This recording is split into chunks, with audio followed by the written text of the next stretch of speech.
The UK's Labour government has announced plans to cut disability welfare payments, aiming to save over $6.4 billion by 2030.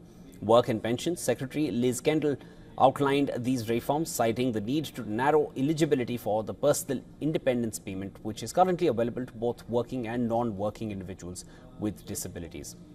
Now, with 3.66 million people claiming PIP in England and Wales as of January, this represents a 71% increase since the pandemic. The government argues that the rise in claims is unsustainable, with spending on disability benefits set to soar to almost $100 billion by 2029.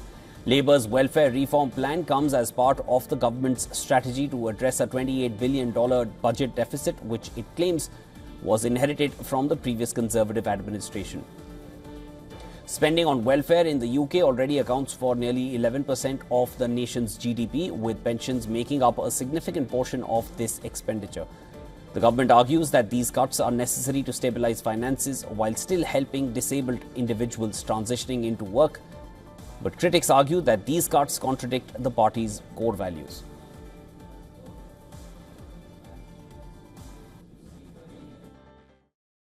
So it is absolutely right that we should be supporting people into work. It is absolutely right that we should be reforming the work capability assessments, but making short-term budget cuts in order to make fiscal rules is a false economy, and that will be a huge problem for the lives of people and for the costs for local councils and the health service down the line.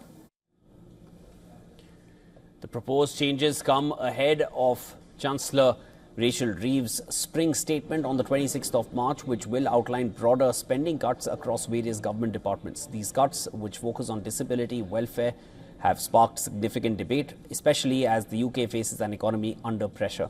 This includes a surprising economic contraction in January. Many highlight the problems they would face if welfare payments were halted.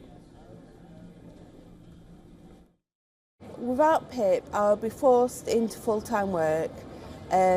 Every time, in the last 18 years, every single time I've gone full-time, I've ended up in hospital, severely ill. It is life-threatening.